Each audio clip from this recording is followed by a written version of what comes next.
The Tangent 8 podcast is aimed at a mature audience. It contains themes that are not appropriate for all listeners. It's important to note that we are not experts. We routinely have no idea what we're talking about and are just three idiots sitting around a table. Listener discretion is advised. Welcome to Tangent 8 podcast. I'm Seth, and as always with me are Swoosh and John Doe. Hi. Hello. Right, and first up, I think we'll talk about something that I kind of have been expecting would happen sooner.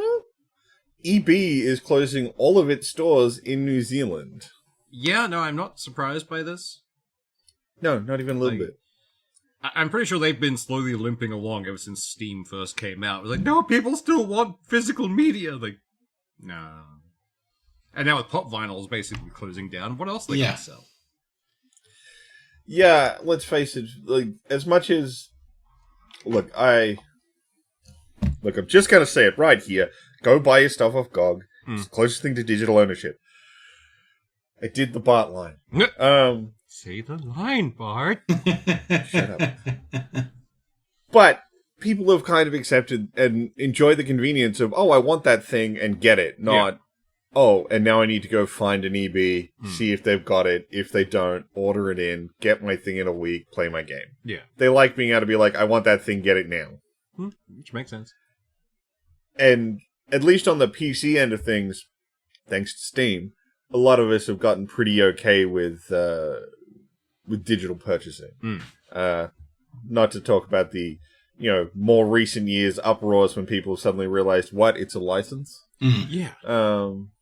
Despite the fact it has always been. So EB's kind of been on the back burner for a while, and as consoles have also started to drift more and more toward digital, their function is lower and lower. The thing is, like, and then you've got closing down just the EBs, or they're also closing down the Zing stores that are separate, because I'm assuming that's going to slowly transition everything to Zing and get rid of EB. So this article says EB specifically. Yeah. I actually am I'm not personally particularly sure how separate Zing actually is from EB. I'm pretty sure they're the same company, just different names. A lot like how Silly Sollies and Crazy Clarks were owned by the same group for a long time. Yeah. Well, I mean, technically all of it's owned by GameStop. Yeah.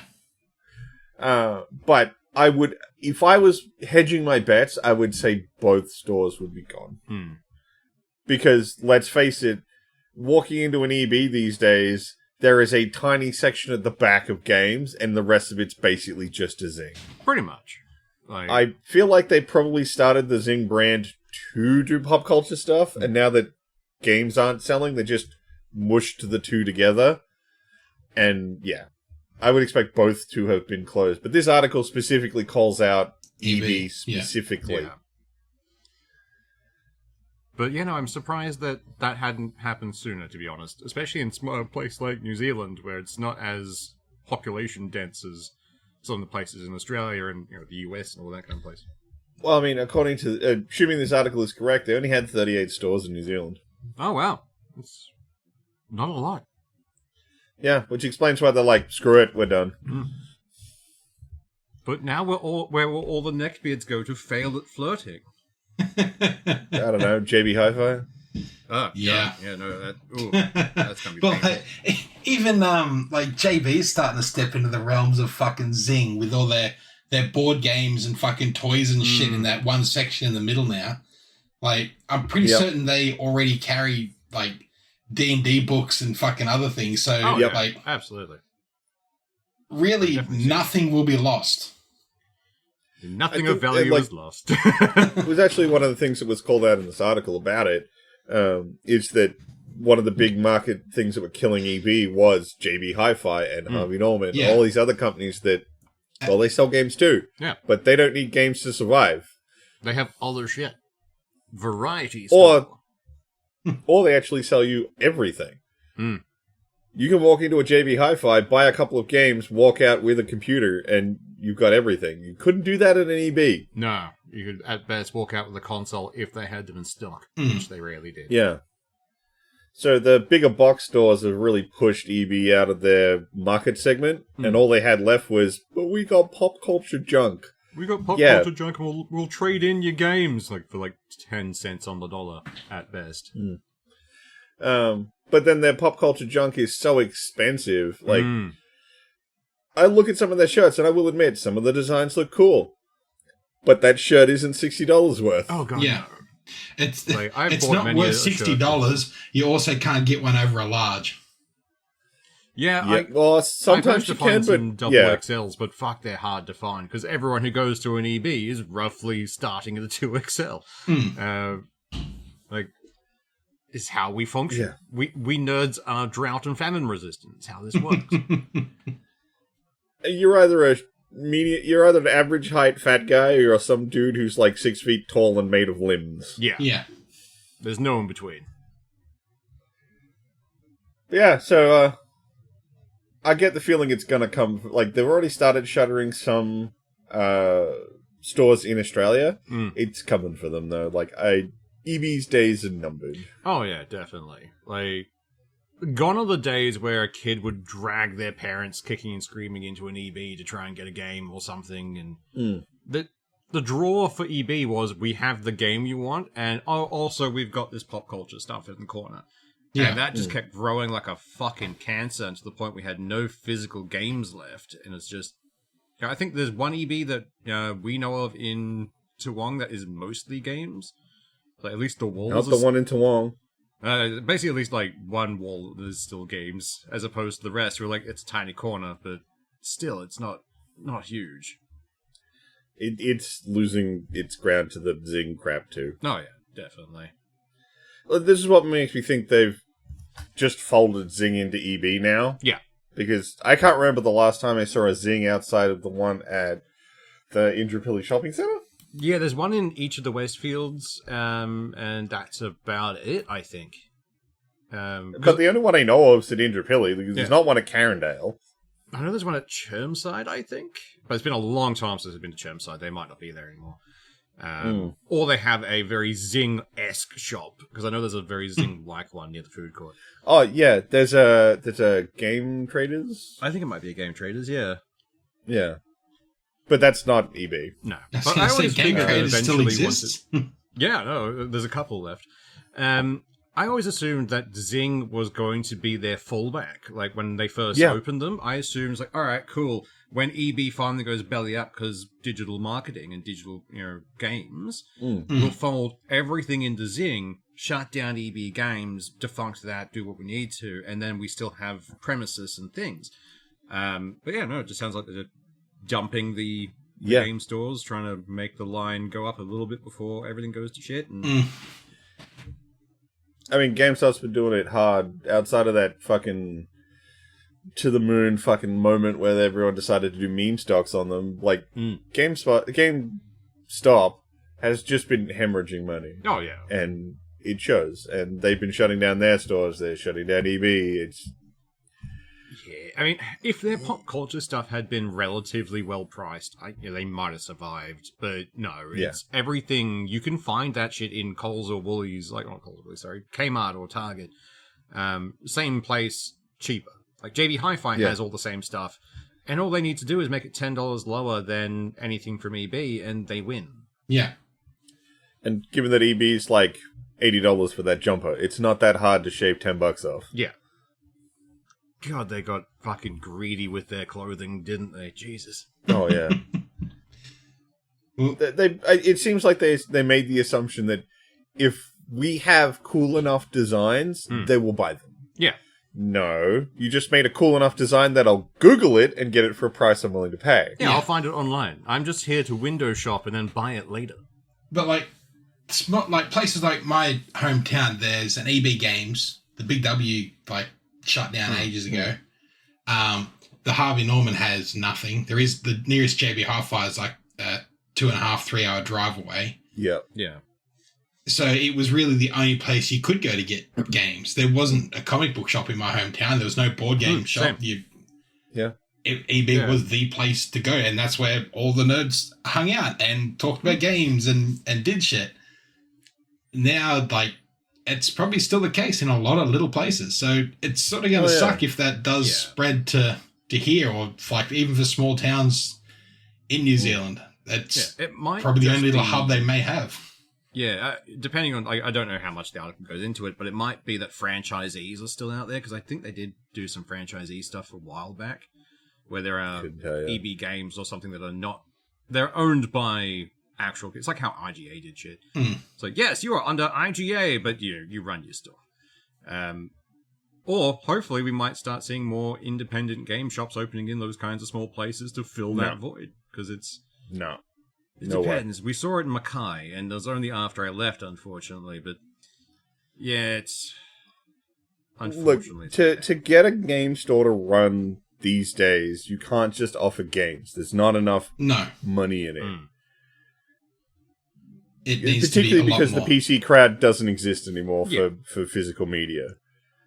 you have to be a hobbyist. Well, not shop. doesn't exist, but you know what I mean. It's not like when we were kids, where you could have an independent store that just had one wall with some games on it. Yeah. Now it's like, if you want to have a game store, you've got to offer board games, card Tournaments, stuff. Yeah. You need to be full You've game gotta be the whole spectrum, thing. Like, and Yeah, you can't particularly focus on any one. Yeah. yeah. And given how much like just looking at like TCG shops these days, one, they're running on like razor margins, and Yeah. two, with all these motherfuckers robbing them, Yeah. I wouldn't want to get into that industry. Fuck no. Oh, fuck no. Like, the amount of terror they must be going through, just the fact of, like, oh, what will scalpers move on to next? Because they fucked up Magic the Gathering, and apparently they're now scalping, they were scalping Pokemon, because they fucked that up. And now they're moving to the One Piece card game, apparently, where it's like, yeah, we'll just scalp this shit now. It's like, goddamn. So Magic's remained mostly resistant to scalpers. I'm not saying it's completely. Hasbro's been dicking the Magic community way harder than scalpers have been. Yeah. They're increasing in prices, decreasing number of packs in collector sets, decreasing number of cards in packs, creating specialty limited sets so they can sell packs with less cards in them for more money.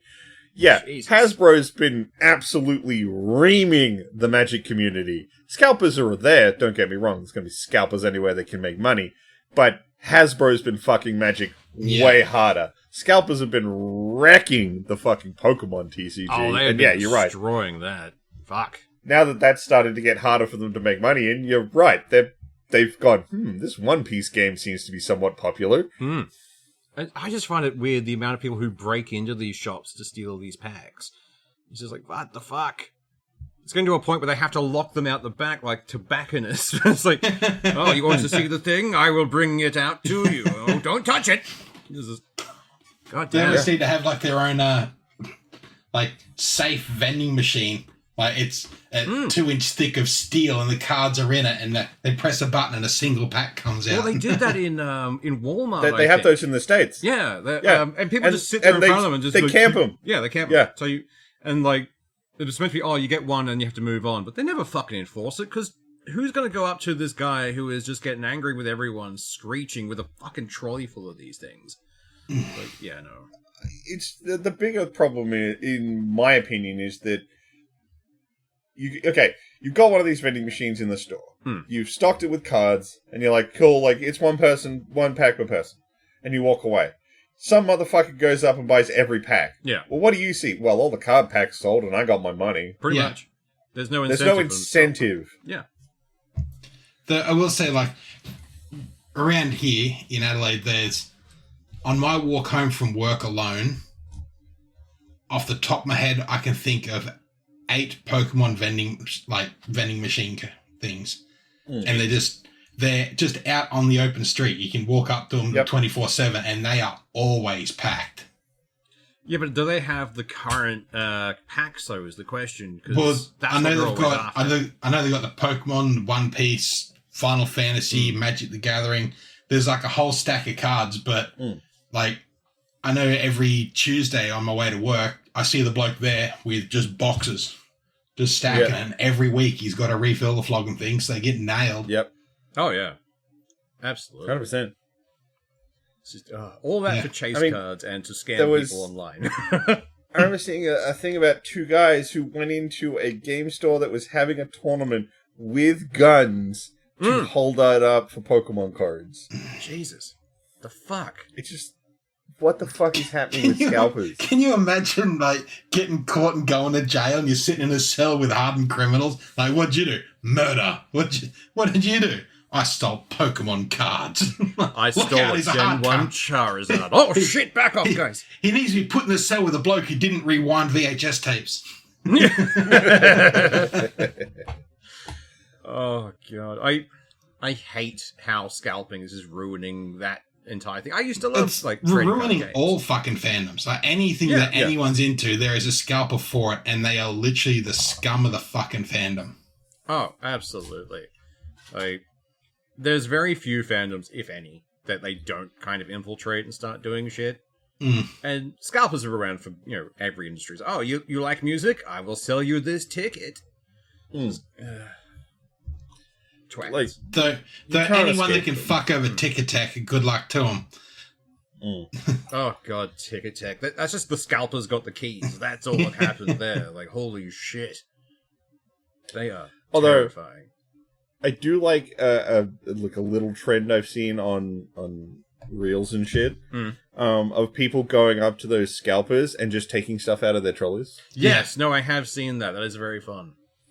And just watching them Because, try like, and get shitty. Like, what are you gonna do? Well, Never they paid either for it. don't because they can't see it because they're fucking shoveling shit off a shelf and they're just taking shit out of the other fucking trolley they have. Yeah. Oh yeah, they try and make a stink about it and then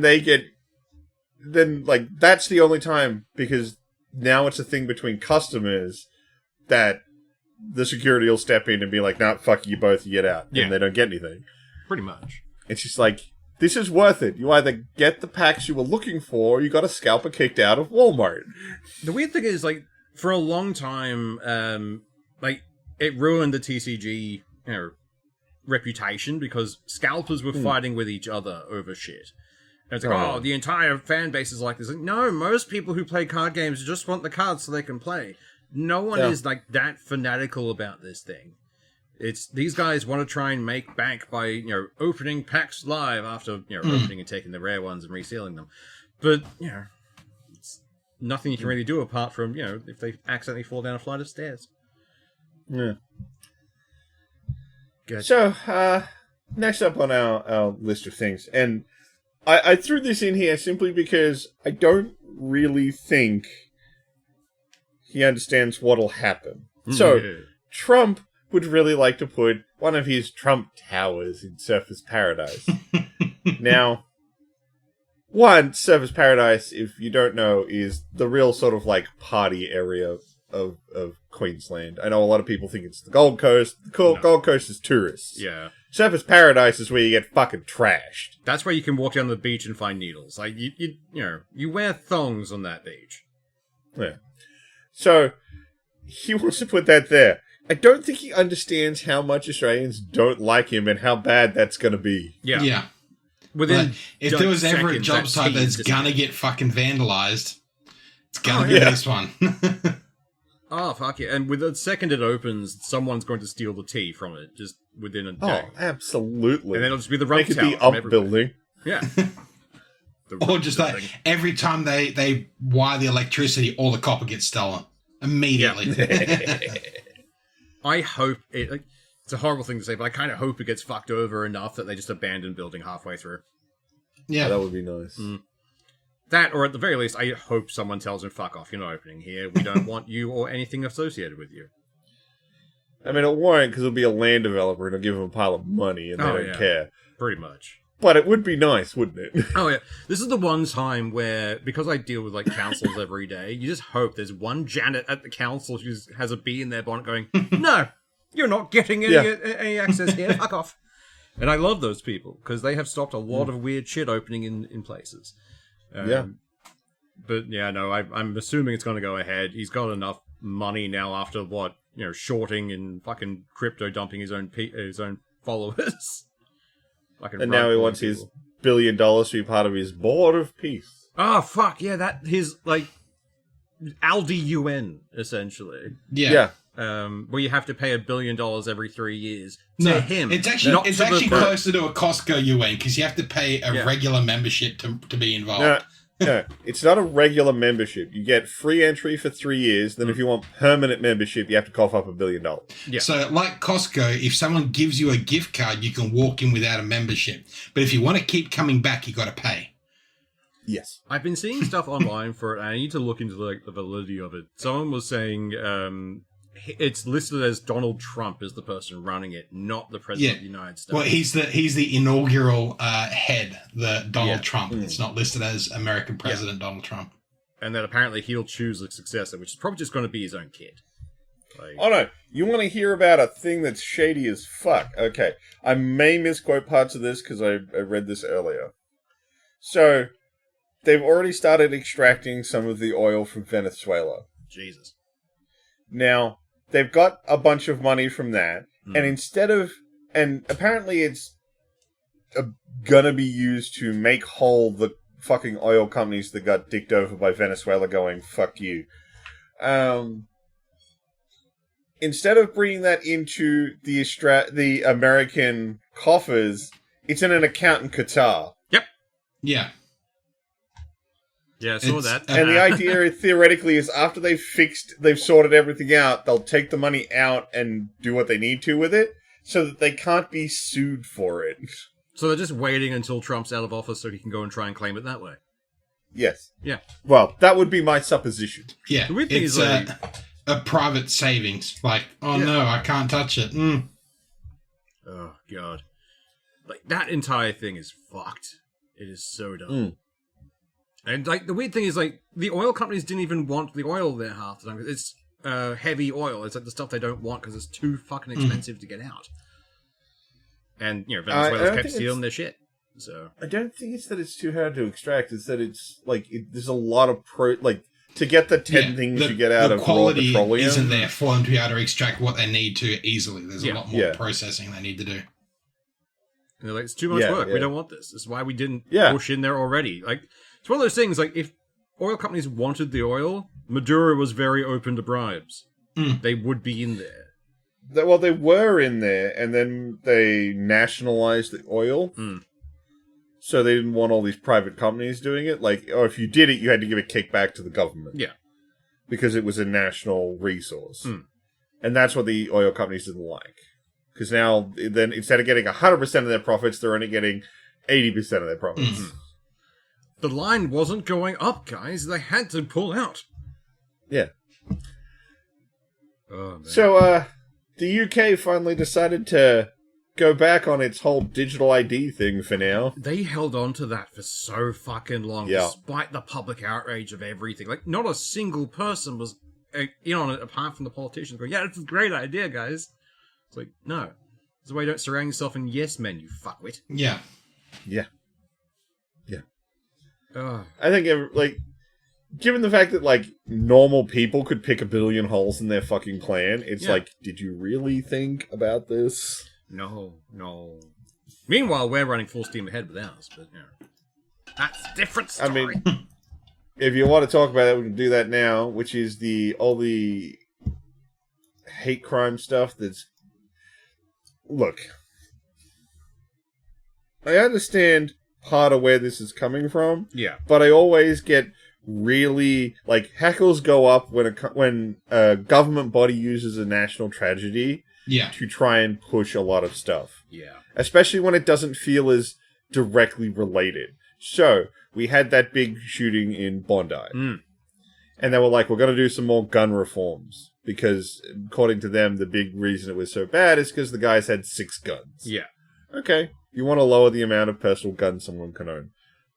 Look, I'm not as part of gun culture, so it doesn't bother me as much to have that happen. I know some people I know are very fuck you, America style. Yeah. But I'm not part of that. I freely admit that it's not my thing. But it was like, okay, I understand cracking down on that. Guns were used for this. And now they're trying to push all this anti-hate speech stuff off of the back of the Bondi shooting. Because apparently the guys were an ISIS-related thing and it was all anti-Semitic. Yeah. So they're pushing much broader hate laws out off of the back of that. And that always feels wrong to me when it's like, this doesn't feel as directly related to the tragedy. The gun stuff, sure, I get that, but all this hate crime stuff doesn't feel as directly related. It feels like a shell game. It's like, look over here, find the ball, and just I don't trust it. Well, it's also like when they're not opening up to like public review. It's very much quickly get it done quickly. Yeah. Like, yes, something does need to be done. Something does need to be said, but a knee-jerk reaction is going to cause more harm than good. Or it's all it's going to do is shuffle more power to the top and fuck over everyone else because people are upset. And there was a part that did get redacted or removed from it because the big one that everyone didn't that was getting the big pushback was the incitement of to hatred offense. Yeah. Which from the stuff I've read, and I will admit I'm not a legal professional or anything like that, so three idiots around a table here, was essentially if people felt threatened, you could get prison time. Yeah. They could start the inquiry, and if they decided that they were right, then you could get jail time. Yeah. Yeah. So that got pushed back, and that has been removed. And what seems to be, from what I've read, and again, not a professional at this, it seems that what they're trying to push is a broadening to catch some of the groups that have been slightly skirting under the already on the books hate crime laws. Yeah. Because we've definitely seen it, and I fucking hate that we've seen it, an increase in things like open Nazi rallies. Yeah. And it's like, no, that's not good. I don't that's want bad. that shit here. That can go away. Theoretically, what they're doing, and I don't know how to put bigger air quotes around something in a podcast. This should be helping them to target those sort of people. Yeah. I dislike that they're like, why do we need to target these Nazi groups? Because of anti-Semitism. No, target them because they're Nazis. Yeah. They're intolerant pieces of shit. Target them for that. They are horrible. There's nothing... Cool, anti-Semitism is part of it, sure, but they're Nazis. Yeah. Shut them down because they're Nazis. Like, that name is enough. Like, if you're calling yourself one, no, get out. Yeah. I don't want to associate with you. Goodbye. Yeah, ugh. So, symbology and stuff like swastikas and stuff would become under that, and you could be charged for this is where things get muddy and a little unclear as to whether it's like, do you own something with a swastika on it, or do you, or how are you utilizing it? But that's essentially what they seem to be targeting, these sort of rallies where it's like, oh, you've clearly got, hate iconography and stuff like that as part of your thing. Yeah. We're not doing this but anymore. A lot of what they've put out there isn't just that you have iconography. It's that someone feels threatened. That bit was kind of pulled back, thankfully. Like, that specific section. So the feeling threatened stuff is where the incitement of hatred offense, which got pulled, mostly triggered. And this is where, like, I'm heavily pointing out, like, I don't know everything about this. I've read a couple of articles. Which is bullshit for it to be already going through the Parliament without, like, debate saying, okay, this is what we're bringing out. It should be laid out. Like, you should be able to download the fucking PDF and say, read through it your fucking self. Look, it probably is somewhere, and I just haven't seen it. I've seen a couple of people on TikTok who have stacks of paper they're reading from, but I don't know if that's just them printing shit out or if it's actually something they've downloaded. So it's like not worth bringing up, really. But my issue is, yes, if it starts off being this way and they crack down on these Nazi rallies and get rid of these people, what do they start doing it to next? Because I don't trust the government to leave it alone after they've gotten rid of these like horrible people. Who's the next horrible person they're going to target with this? Yeah, I mean, this is the annoying thing when you come down to where it's like, it's a government and I inherently have low trust. Yeah. But they're going to do stuff like this, and you kind of have to hope they're going to do the right thing, or at least minimal damage. Yeah. Because our society just doesn't work without some kind of body like that. We do need checks and balances. Humans are kind of fucked up that way. So I was less referring to the checks and balances and more of the, a country, you can't run a country this large without some kind of governing body. Yeah. They're too complex at this point to run like a small town. Yeah. So, I don't trust the government, but I inherently have to kind of trust the government. Yeah, I don't want to trust them, but I kind of have to. It's like, all right, please don't prove me wrong, and then depending on who's in power. Do I want the Nazis gone? Yes, absolutely. Well, then I have to trust the government to do that. Yeah, but then I have to also trust that once all the hate groups and whatnot are gone, that they won't come for me. Yeah, because it's one of those things where it's once you've loosened the requirements around hate speech and that kind of stuff, and what qualifies, it's really hard to tighten it back up again. Yes. Because, once we've, removed all the Nazis from communities, it's like, all right, where do we toe the line? Could this be open for interpretation? And governments like keeping things vague so they can later do things. So if someone, horrible gets into power in, say, the next 4 years or something, they could then do something dumb with this shit. So yes. It's a double-edged sword kind of thing. I hope it's only used on these pieces of shit. Yes. But it's the uncertainty I don't like, especially in the current state of everything. Yeah, I know, right? This isn't like, oh, hey, there's this one kind of extreme thing. We can keep an eye on that. There's only 2 big things happening right now. Yeah. Oh, the whole world's on fire and you're throwing a little kerosene around? I don't know about that. Well, a couple of years ago, we were having a giggle, like, oh, World War III, and now it's looking more and more likely.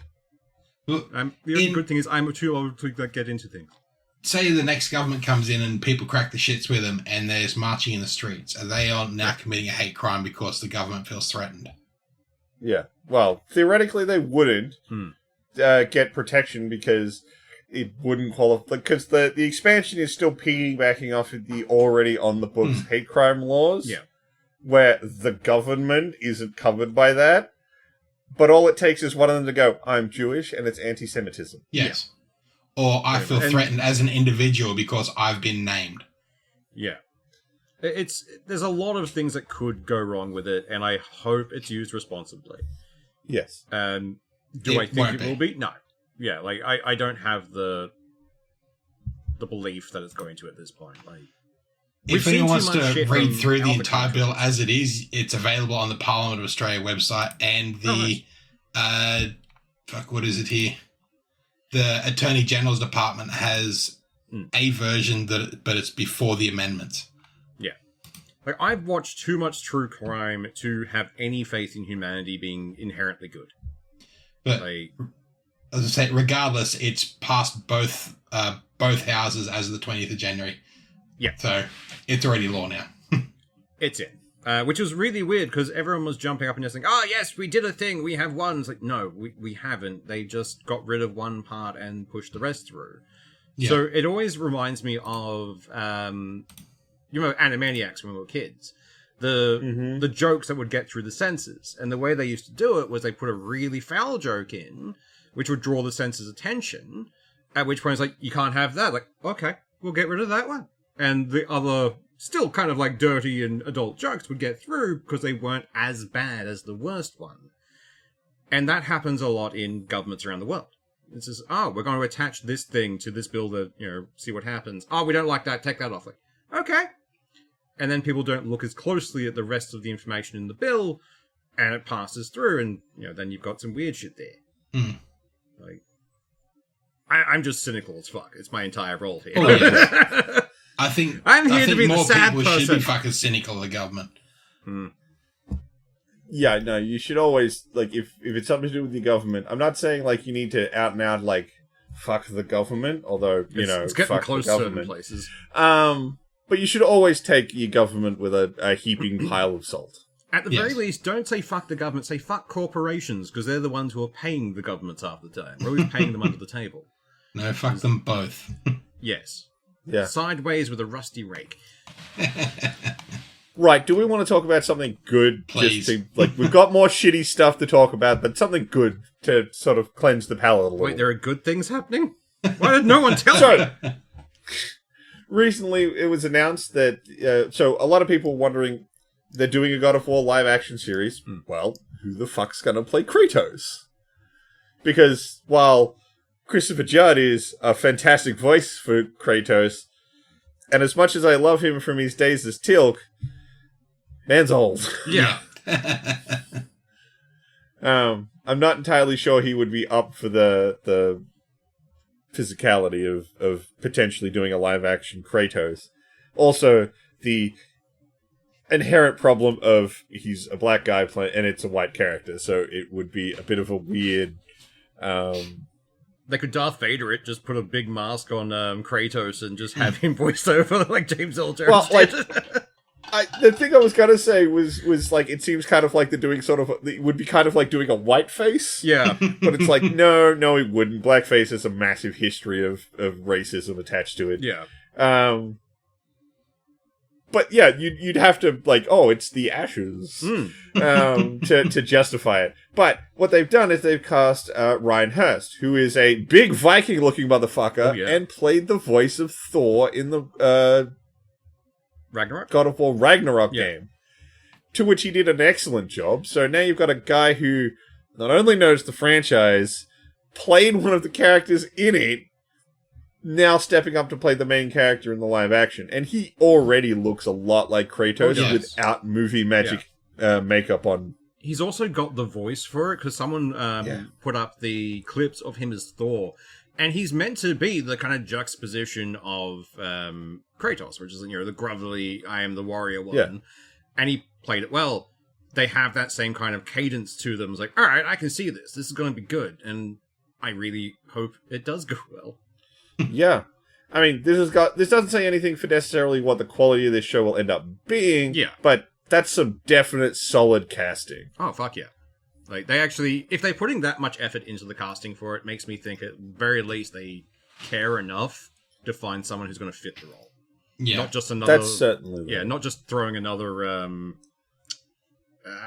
who was the one who took over The Witcher? Liam... Hemsworth? Hemsworth, yeah. Yeah, Liam Hemsworth. I'm just glad it wasn't another fucking Hemsworth. Like, that's pretty much it. Because that was the way it could have gone. It's either going to go someone that actually fits it, or a Hemsworth. There was going to be no in between. Yeah. Because, Cavill's already doing his Warhammer stuff. I mean, he's not a Hemsworth. Yeah, I know. And apparently, the guy who played Thor in the Marvel ones, is actually taking Chris Hemsworth is actually taking a step back from acting due to health concerns. Oh. So you couldn't even get the guy who's known for playing, the Jack Viking. Norseman. Yeah. I wonder what the health concerns are. Maybe he's just been, pushing himself too hard for too long. A little while ago, he did a health series, and it was like the effects on aging of the body and what you can do to prolong your life and all that kind of stuff. And they went through his health and his the medical history of his family, and his I think it was his father, his grandfather had dementia, and so they said, okay, these are the onsets of it, and they gave him an experience of someone who has that kind of thing, and apparently from that it really fucking rattled him, it quite freaked him out a bit. It would. And to the point where he has focused a lot more of his energy onto donating to research and that kind of stuff. The series he produced is quite interesting. Wow. I have to look into that. Might have to look that up. From that, my partner watched it, she goes, oh, you really need to have a look at this. He's going through all this, and you can see, he goes through some things oh, fuck. I could experience this. This is in my history, and just seeing what it's like. And if you get a chance, have a look at it. I'll find it. I'll send a link to you later. But yeah, Alzheimer's is not a fun thing to realize you have in your family history. No. It's my nan had it, and it's just that's in the history now. That's going to be a thing to look out for. Oh, the very last episode is one of those. Is one of those aged care facility villages where it's literally just set up for Alzheimer's patients. Yeah. And so they start the day off with him moving into the facility. Then over the course of the day is the respite care of going towards death. And then just before he leaves the camp, they hold a funeral for him. Oh, and like they go through the whole thing. It's like it fucks him up. But yeah. Yeah, being confronted that viscerally would be pretty fucking hard to handle. Jesus. The other thing is, I got to firsthand watch my dad slowly fall to Alzheimer's. He actually passed before he completely lost it, but it's very confronting. Yeah, friggin' oath. The weird thing to me is, like, as an actor with getting Alzheimer's, because it kind of throws you around in your memories a bit, doesn't it? I wonder if that would mess with them. So from the experience I had with my dad, it was not necessarily that he would get thrown around in his memories a lot. I don't think he got quite to that stage. Yeah. With my dad, it would be things like he wouldn't remember people at events. The one that sticks out in my mind, and I don't hold this against my dad or anything, because I understood what was going on. But he told me one time I didn't love him because I didn't come see him in the hospital, despite having been the first person who arrived. Yeah. Horrible disease. I don't like it. Hopefully we find something to fix that, in the near future. Right. I feel like we've sort of bottomed out. Do we want to, use the rage to get the energy back up again? Yeah, I could do some rage. Yeah. So, Woolworth wants to let their AI, Olive, start putting things in your cart. How about instead they pay their share of taxes? How about they just fuck right off? Just that would fuck be good. Right off. If I want shit, I'll add it to my own cart. I don't need your bullshit jacking up the fucking price of already expensive fucking groceries, you packet cunt. So, the way they're pitching this is they already have their AI assistant called Olive that you can use on their website. And the idea is so that you can go, oh, I have this recipe, take a photo of it, and then it can read the text and find all those items for you so you can make whatever meal you're looking for. So you don't have to I need oregano, I need pasta, I need beef. You can just go, here's the recipe, select all those items for me. That's what it's supposed to do. Yeah. Theoretically, you could theoretically also go, I want a meal prep for this week. Design me a menu and select the items so that I can make it. That's what this AI is supposed to do. What they want to start adding now is the ability for it to then go and put all those items into your basket, as well as, while you're shopping, put things in there. No. No. Don't like. Not fan. So theoretically, it could determine that, Dan always buys a packet of Tim Tams. Well, I'm just going to put those Tim Tams in his cart for him. Yeah. So if you're not paying attention, it's put a bunch of when random I finally shit start a fucking diet and I want to avoid the fucking Tim Tams, oh shit, they're there. Might as well eat them. Because the weird thing is that AI being like, you can just take a picture of it and it gets all the ingredients. The people who are lazy enough to use this are generally the people who are going to buy this and let the food rot in their fridge because they just keep getting Uber Eats instead. Yeah. And the big thing that, thankfully, and I can't believe this article I was reading actually bothered to go into this fucking thing, is that it presents two major problems. One is, of course, data privacy. Yeah. You're essentially telling an AI what you eat. And where you live, what your local store is. It's piles of information that's just getting out there. Yeah.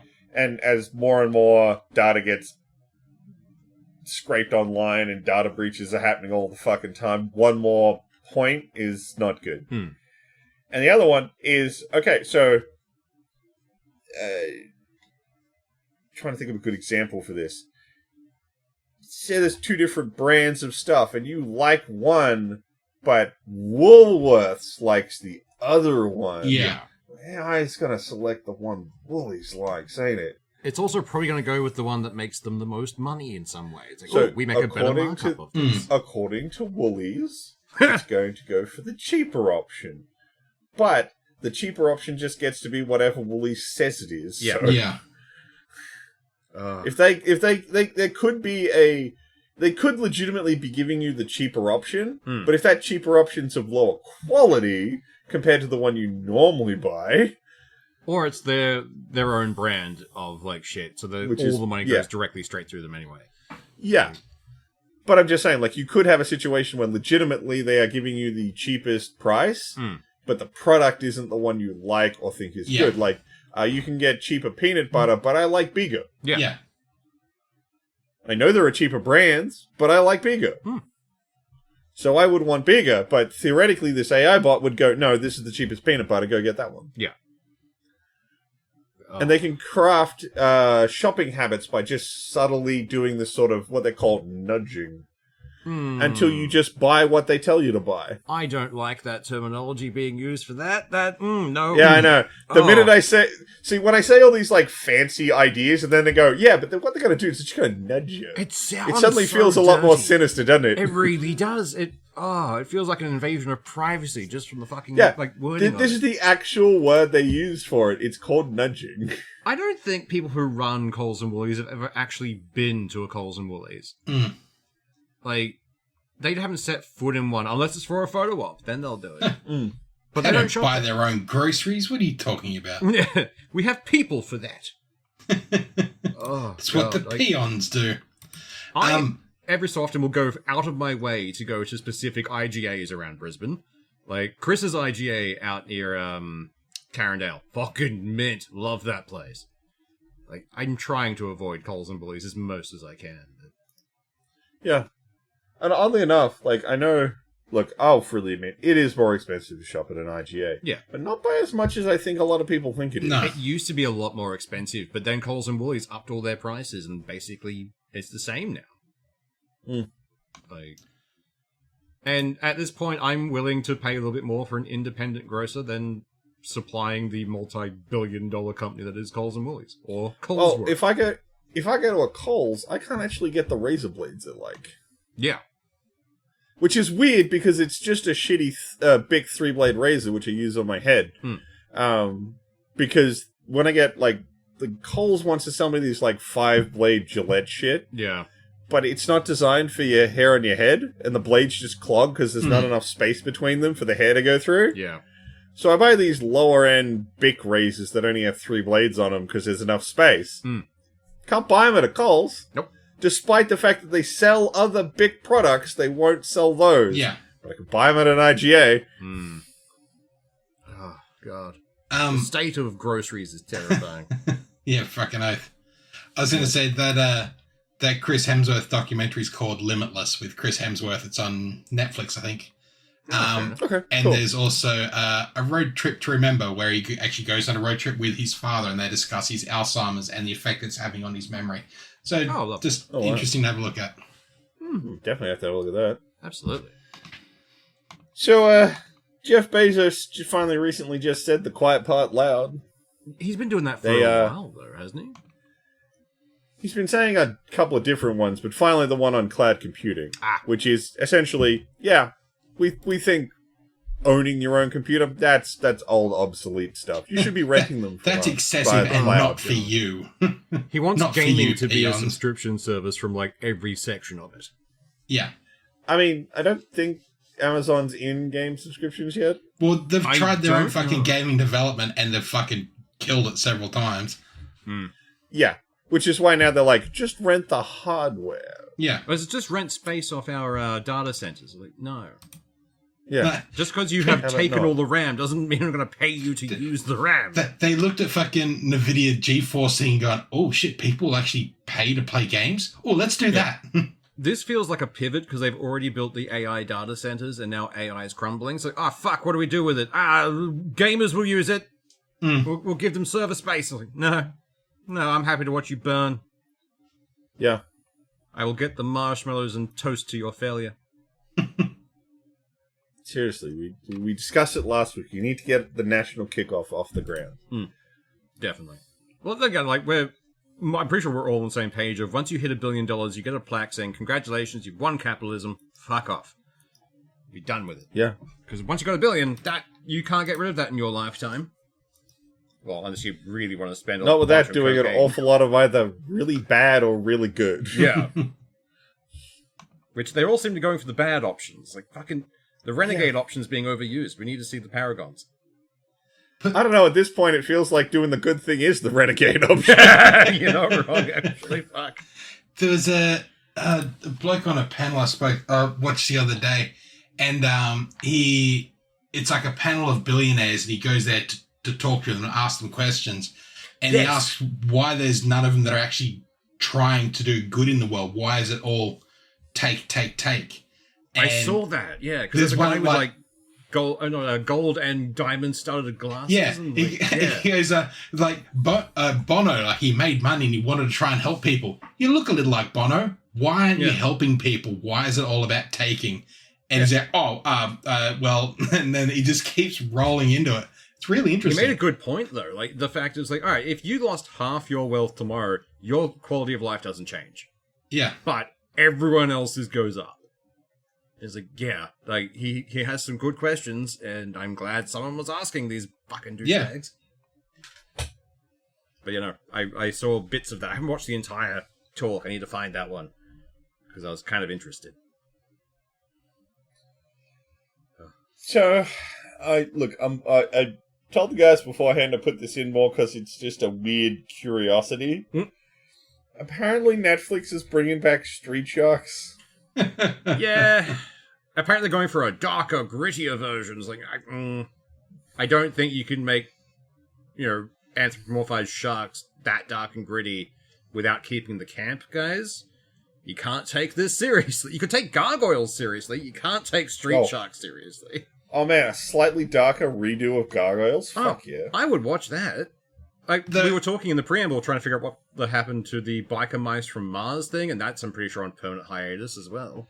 They could do, like, a dark and gritty Street Sharks, but it's like, do it as, like, Jaws 7. Now they're on land.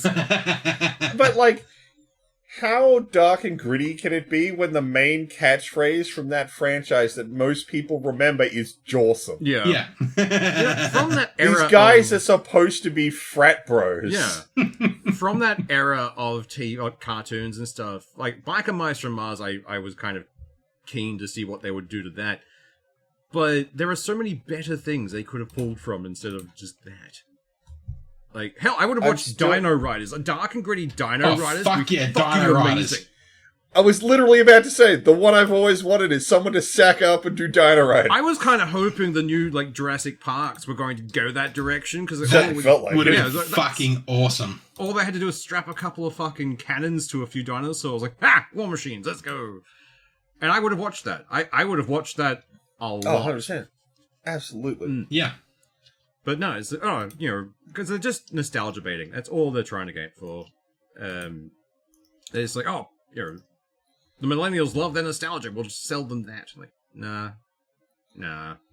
I ain't paying for that. No. I will potentially watch an episode purely for content for this show. And that's it. That's the only interest I have in watching a Street Sharks reboot. Is content for this podcast. The same way that, I think I only got halfway through the first season, but Velma, the same kind of thing. So I will watch a bit of this, but then I got to a point like, no, I'm done. And you, for some reason, watched the entire thing. Again, it was purely for content. That's it. He's never been the same since. Did the same thing with Halo as well. I watched all of that just because, look, man, I guess I'll fucking watch it and then I can bitch about it on my Jesus. He suffers for our sins and brings us the good news. Exactly. Hey, the new Game of Thrones show's good, at least from the first episode. Only because it sounds like it's nothing like Game of Thrones. What was it? The fucking Night of the Seven Kings? Fuck. Yeah, Night of the Seven Kingdoms.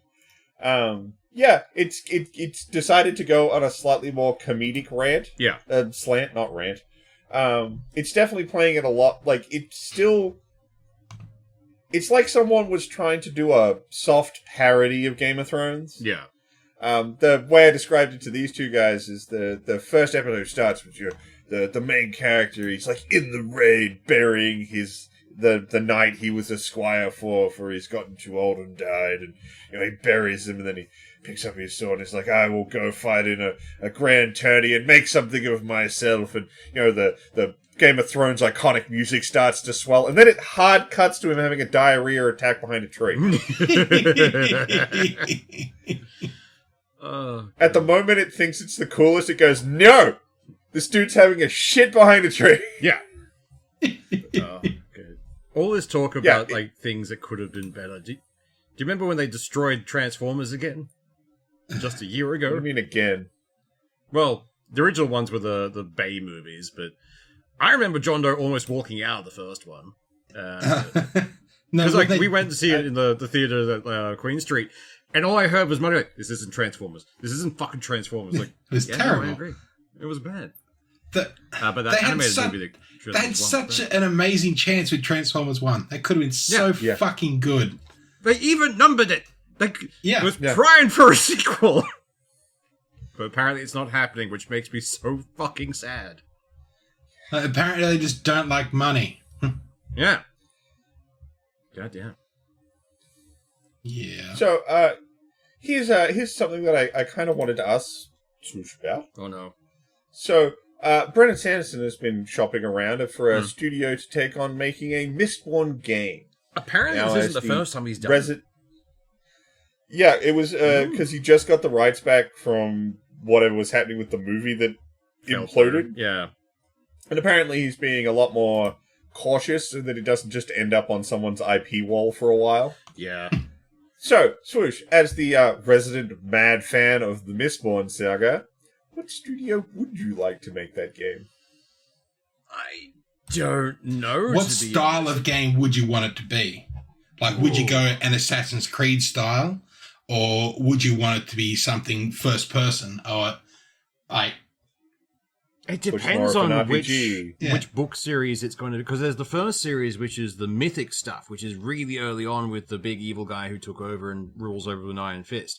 But in that one, the Mistborn have all the powers. Like, it's even for a game, fuck, you're overpowered. So I reckon if you went to the if you did go through the game and as you progressed, you unlocked like more of the metal types. Yeah, that'd be entertaining. But it's either that or I would love the guys who made Baldur's Gate 3. So Larian. I would like them to do it just because I reckon they do the second book series really well. Where yes, people have the powers, but they're much more diminished. And it comes down to your combination type. So there's one guy who has gold and another one that he can use, which basically just means he's immortal. He just keeps, feedback looping his way through time. That would work. Because the main character has one ability, which is to push off things, so he can just jump and leap. But he also has one of these storing things where he can store his weight into a ring. So he's like, all right, cool, I have made myself lighter, I can go further.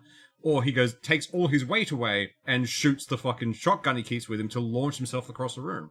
Like, that would work. You could do a lot of utility with that and build specific classes from it. So, I understand where you're coming from with Larian. Good choice. Because, a well-known RPG developer. And I understand that, like, a lot of class stuff with all the metal. But may I suggest... I know they're on a bit of a slump right now because the last game they made, they were forced to make it was crap. But Arcane, because of Dishonored. Yeah, no, Dishonored... Arcane would be great for the Mythic era, I think. They'd have a lot of fun with that. Even if you're not playing one of the Mistborn, but you're just playing as, a collection of different characters. Because they had pushers, pullers, all a bunch of stuff. People whose entire thing was just fucking with emotions. It's like, you could do a lot of fun with that. Especially for a stealth game, where it's like, alright, I need to get in here. Push the thought of, you really need to pee. Into someone's head, and they run off and get distracted. Like, that would work. They do pretty good, actually. Okay, just, absolute, wild card choice? IO. That could be interesting. Mistborn Hitman. Or as, an open-style Witcher. It could work. CD Projekt Red doing a massive, open area kind of fucking thing. If you did as an open area, you'd have to stick it to just that main city in the series, I think, because everything outside of that is meant to be fucked up by Ash and other stuff, except for the new series, which is basically it's the Wild West, because they have steam machines and that kind of stuff. If it comes down to storyline, Yeah, I'd say it has to be the second book series, because there's just a lot more they can do Yeah, with that makes it. sense. Because it's like how Avatar went from Last Airbender to Korra, where there's like suddenly mass advance in technology. Same thing happened, but it also opened up for a lot more fun. There were gangs running around. There was a bunch of like other shit. Korra was crap, but the world was pretty fun. And I can see them doing that, which would be great. I just hope it actually goes through this time, because there was one that was... It wasn't far along, but they developed the push-pull for a movement mechanic. Basically like their version of the spider swinging. It's like, I like that. That's fucking great. But, yeah. How would you feel if they went... And I know this is, like, flavor-wise not a good studio selection, but if they went, like, kind of FromSoft style with, like, a really, like, high-damage skill sort of game? I think it could be good. Like, really lean into the powers and be like, no, we've got to really focus on that and make it really, a really detailed combat system. In doing that, and then having, like, enemies, like, have certain metals with them, they give them that ability, or they're weak to certain ones. Makes you really focus building on what you're doing at a time. I think that could work. Well, the original Mistborn, there was like one in a generation kind of thing. They were very rare. So it would make sense as a player character to be a Mistborn because they have all the abilities. Which, fair enough. I can definitely see it working. It's just the fact there are so many powers is the main problem for a Mistborn, because it's like 12 metals in total or something that can be used in different ways, in different combinations. From a programming perspective, I can already hear them screaming. So it's that'd be amazing, but... Yeah. Well, I mean, at the same time, you seen Elden Ring? Yeah. But to use those abilities, they have to consume the metal. Some of them, yeah. So there's one set of powers, which is you consume the metal, and the other set of powers is you have the metal on and store something in it. So if you're like the guy who had gold for both of them, if he ingests gold, I think he gets more power, which he can then focus into the gold ring, which kind of rejuvenates him and goes back and forth and back and forth. But that's only in the second series because the bloodlines are so diluted that both powers are now combined into one person. Mistborn, they only had you eat the metal and can use it. And then there was another race of people who could just use the metal on their skin thing. I think it'd probably be it wouldn't actually be that bad an idea for a game if you took the consumption one and the player is consumption, and they're up against the Kenwares. That was the main thing of the first series, because the big bad can do both, which is what made him so terrifying. But even if you had it that you could do both, like wearing it gave you a passive ability, like a basic passive ability. Yeah. And then consuming it gave you that consumption ability, but you then lost the passive. Yeah. It's definitely doable. It would be entertaining. I would like to see the second series just because I found their setting to be a lot more fun. Oh, no. Just from what you're saying, it sounds like the second setting is the much stronger game. Because that was it'd be much better for an open world, where the first one would be better for a story-based. Oh, definitely. Cool. So the last thing we had on the docket is, Ubisoft is trying to reset itself for 2026. This is their death throes, I think. They're not doing well. Oh, where's the quote? Fuck, where is it? So they've been talking about how they still want to cut another 200 million euros out of their budget over the next 2 years. Jesus. And the quote from the CEO is, "There are some people who will be refocused onto other big projects, and some may leave the company." I hope he leaves. You gotta fire off shitload of people. Yeah, I hope he leaves. Like, not voluntarily. I hope he's removed with no golden parachute. So their big new strategy is they want to start to re-silo their company. So they want to start up 5 creative houses. Each will be given a basic concept of what they want from that company and handed some properties and be charged with making those games great again. Oh, God, no. So the way they've split it up currently is they have their first main silo studio, which is Vantage Studios, who will be looking after Rainbow Six, Assassin's Creed, and Far Cry. Okay. Then they have their other 4 creative houses. Creative House 2 is their competitive and cooperative shooter experiences, which will include The Division, Ghost Recon, and for some fucking reason, Splinter Cell. Why? Because they don't want to give us a fucking Splinter Cell game anymore. They just want to use fucking Sam Fisher and every other goddamn property they just have. want the lore to be attached to other things. Yeah. And it's really annoying because I fucking love Splinter Cell. Yeah. One day we'll get a good game. Probably fan-made, but one day. Yeah. Oh, look, they a while ago they re-released the first game with a nice big HD coat of paint, and it was really good. Yeah.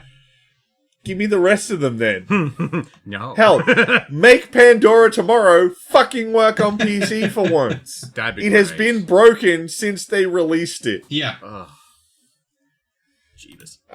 Next house is their select sharp live experiences, which should include For Honor, The Crew, Riders Republic, Brawlhalla, and Skull and Bones. And there is nothing select and sharp about Skull and Bones. I think that was just their MISC one, where it's just like, okay, you can No. have these. The next one's the Miss category, because this is the the next house will focus on fantasy worlds and narrative-driven universes, like Anno, which is a city builder, Might and Magic, which is fucking whatever they want it to be, Raymond, which is a side-scroller platformer, Prince of Persia, they've cancelled that remake they were working on, and Beyond Good and Evil, a game that's been MIA for almost longer than Duke Nukem. Oh, So, yeah, what the fuck? what are they doing? What? Half of those aren't even really fantasy. Yeah, I know, right? Like, It's why it's like, this branding doesn't make any sense. hmm. And their last one is to reclaim their position in casual and family-friendly games with brands like Just Dance, Uno, and Hasbro. And Hasbro's a company, not a brand. I was gonna Yeah. say, what the fuck? Hasbro the game. Fuck over everything you touch. I'm pretty sure it's because they have a good relationship with Hasbro for doing things like Uno. Yeah. More than likely. But it's just... Weird thing is, I never really thought of them as being like, oh, we were family-friendly kind of fun games. That was always the domain of Nintendo to me. That was their market.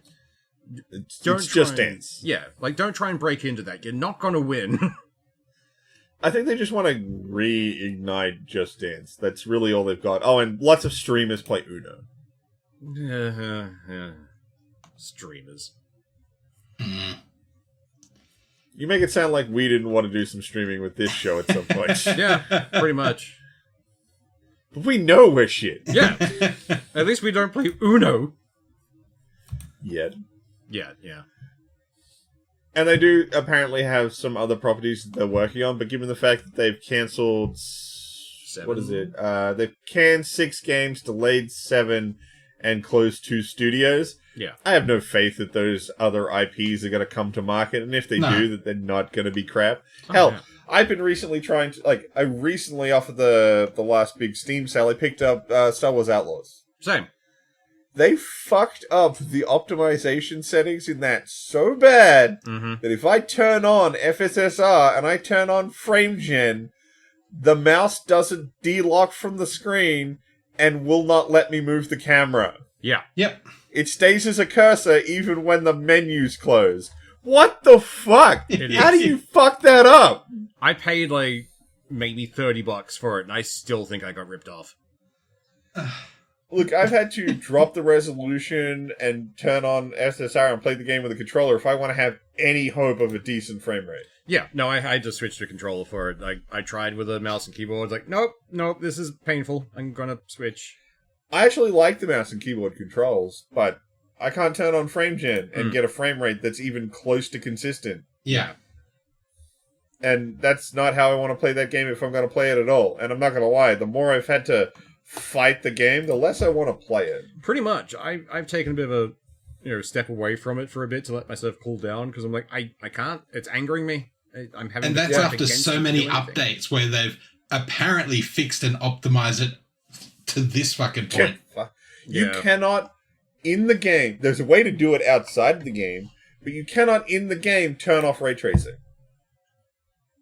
Yeah, It's not an option.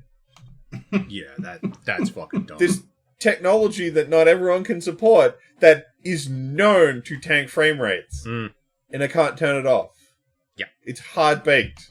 You can if you go into the INI file and know what you're doing. But that's it. That's the only way to turn the ray tracing off. And that's bullshit. Oh, I agree. Fuck. Now, I understand that, like, ray tracing as a technology, theoretically, is actually a much better way of doing lighting and much quicker for developers. Mm. But the support isn't there from the customer base. No. We'll get more into that, like, the next thing we record. I will be very surprised if we see Ubisoft make it through the year. Oh, same. Hopefully Anyway, this we're is just up a way past for them now. to quickly chunk it up so they can sell it off piecemeal. That's what I was thinking as well, actually. Yeah. Yeah. Well, they've already sold a chunk of their core company to Tencent. Mm. Yeah. So I'm pretty sure this is so they could, like, spool it off and, like, sell a studio with properties. Yeah. This siloing is so they can carve it they up. paired fucking Skull and Bones with those other fucking games so someone would buy it. Yeah. Oh, Yeah. Skull and You want Bones. these games? You gotta take Skull and Bones with it. Would you like all of this wonderful food? Well, you've got to take this plate of shit with you. Yeah. So can I not do it? Like, no, you have to take it. We don't care what you do with it once you take it, but it's yours now. No matter what you do, it's gonna be on the side of your plate. Yeah. Yeah, pretty much. Alright, we're out past now, so I think we'll wrap things up. Y'all have a good one. Bye. See ya.